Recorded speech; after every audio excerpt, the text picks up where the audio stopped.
What I want to do in this one, I just want to do a few examples and just discuss the elements of the Tesla a little bit further. The last session we finished off talking about the flux density, and we looked at Faraday's law. Remember the EMF minus N times delta phi divided by delta T. What are we saying there? We're saying, as we said, that the potential in this solenoid, or any solenoid, depends upon the number of them, right? That makes it higher. The flux density, in other words, how many we're cutting, and also the time, the faster, therefore the higher. So if we spun it faster, we would generate a higher potential difference. Okay. That was experimentally borne out. Now let's just go back to the questions involving the magnetic flux, right? Because I just want to do one or two of those, just so that we can see what we've got here. Let's just go back, and we said, right, we've got our magnetic flux, right? We've got phi over here. Just draw it like that. That is measured in Webers, right? And that is essentially, another word for it, by the way, before I forget, is flux linkage. Okay? Different textbooks, you get sometimes different words, but the flux linkage is also used, right? So what have we got there? We've got the measurement of B, which is our field strength in Teslas. So, field strength, measuring that. The flux over there is measured in Webers, right? And essentially, the formula for it comes down to this. The flux is equal to B times A times cos of theta. This is what I want to explain is this formula here. B, we know that's measured in Teslas. A, what is A? A is the meters squared. It's the area. Okay? It's meters squared, it's the area. What is cos theta? Now, cos theta is actually the angle that the normal to the plane makes with the lines of magnetic flux, right? So when we're looking at it, it's not the angle that is being turned, it's the angle that the normal is making with it, right? So let's just take this as an example once again. You can see that this is sitting here like this. Currently, we are getting, right, the full effect of the magnetic field that's going through there, correct? So essentially our phi, our magnetic flux, our Webers are going to be high, aren't they? Now, as this either turns away or goes down, we are getting less and less of a flux density until we get to zero, right? Let's just have a look. So we want to say that at some point, phi is equal to BA, isn't it? That is when cos theta is a max. Okay. So at what angle is cos theta a max? Let's do it from reverse and not say what it is. Let's say shift cos 0 equals 90 degrees, right?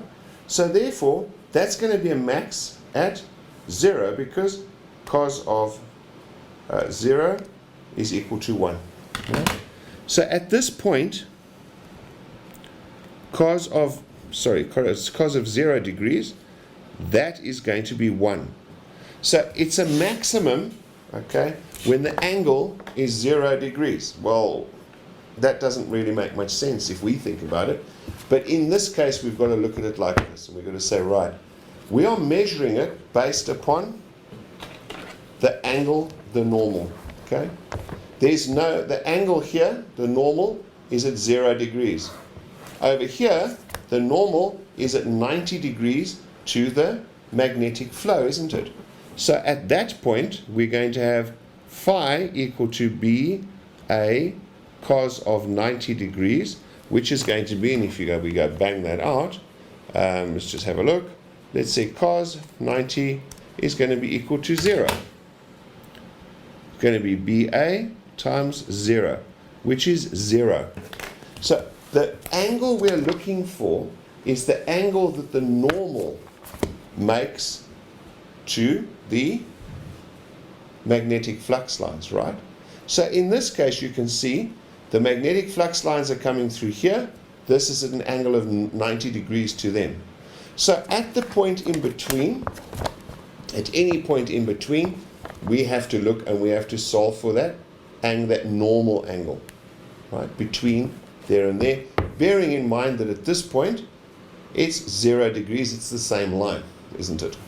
Okay, so let us look at an example. For example, we've got here,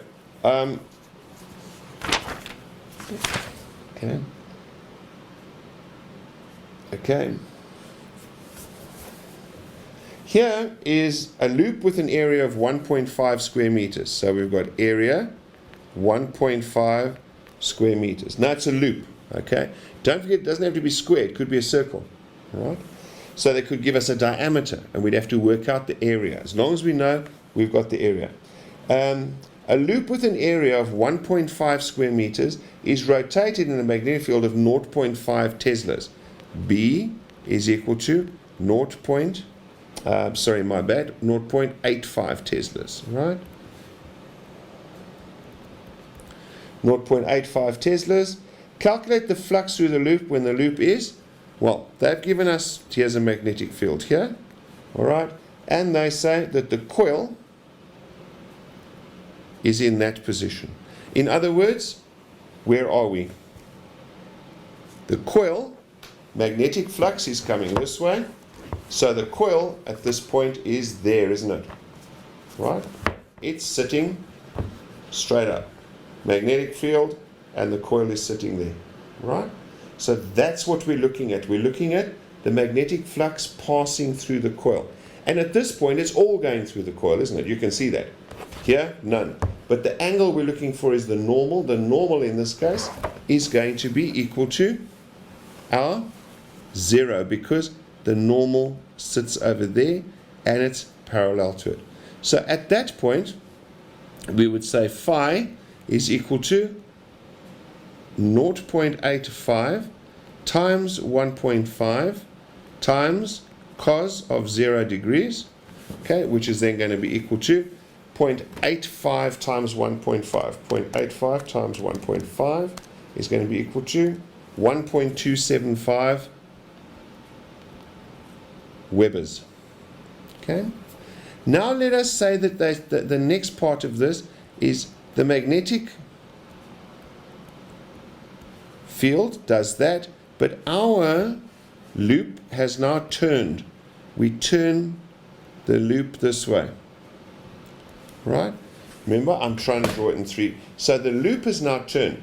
The flux lines are coming, so our loop has now either gone down like that, or it has turned like that. Please remember, if it goes down, this is going to come up like that, so the angle is going to be between there and the normal. Similarly, if it turns like that, isn't it? Okay.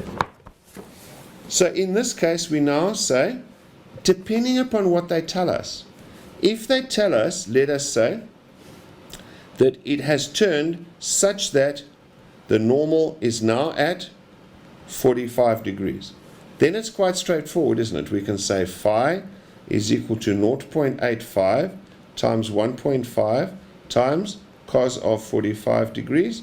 Okay, let's bang that out and see what we get. 0.85 times 1.5 times cos of 45 is going to be equal to 0.9. 0.902 Webers. And once we've turned it so that, let's just move it up slightly. Once we've now turned it so that we've got our, oops, just get those back to a black line. There we go, like that.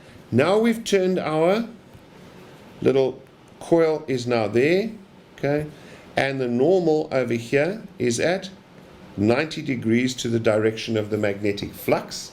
Therefore, we've got phi in this case is 0.85 times 1.5. Remember, BA times cos of 90 degrees, and in this case, that is 0 Webers. Okay. So there is no flux going through that point. What does that mean? Well, essentially what that means, if there's no flux going through it at that point, then we're not generating the current, are we? Because we have no flux. We're not cutting any flux lines. Luckily, what happens is as it spins further, and you can see it starts to turn like this, let's say, it starts to turn like this. Now, the next set of lines get starting to be cut, don't they? All right? Okay. Let's just have a look at another example, all right, where we can take another view. We say, all right, let's have a look that this happens here. Solenoid has got 400 turns, so they say N is equal to 400, right, turns. And moves perpendicularly out of a magnetic field of 2 Teslas. B is equal to 2 Teslas, okay? The area of the cross-section area is going to be equal to 3 times 10 to the minus 3 meters squared, and the solenoid is removed in a time, delta t or t is equal to 0.5 seconds. And they've asked us, calculate the EMF that's induced, right? Well, what do? We know that the EMF is minus N delta flux, delta phi, over delta t, all right? Well, what do we know? Okay, first of all, we've got to find out, right, what has happened to our flux. Because remember, delta flux, change in flux, is flux final minus flux initial, isn't it? That's how we standardized it, right? So let's have a look. What is our final flux in this case? Okay, the final flux in this case is going to be equal to 0 Webers. Why? Well, because it's removed from the field. What we've said is that we've got this coil, right, here, right, is removed. Now, if we take our magnet, where's my magnet? There it is. We take the magnet, here it is, remember? It's now removed from the field, right? It was in it, it's now removed. And the quicker we remove it, the higher the current, remember? It's proportional. So, that's the Weber. What is my initial Webers? Okay, my initial Webers, what have we got? Okay, we say phi is equal to BA cos, okay, cos theta, cos alpha. We're going to start off and say that it's the maximum, because there's no point in going from 0 to 0, let's face it. So we want that as a maximum, so it's going to be BA, isn't it? Right? BA, B was, we said 2 times area is going to be 3 times 10 to the minus 3, and that equals 6 times 10 to the minus 3 Webers. Right? 6 times 10 to the minus 3 Weber. That's what we've got then.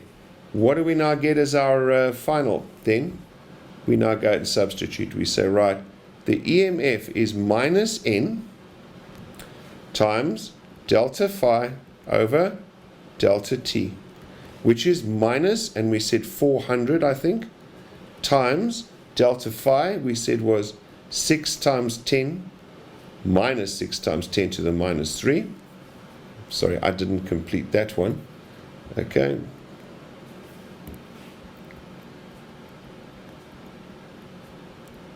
Okay, so my delta phi is then going to be the negative value. Okay.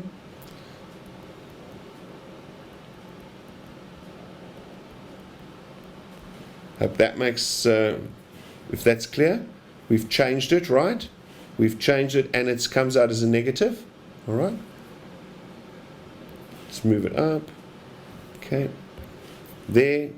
Okay, that's delta phi. Delta t in this case was 0.5. 0.5.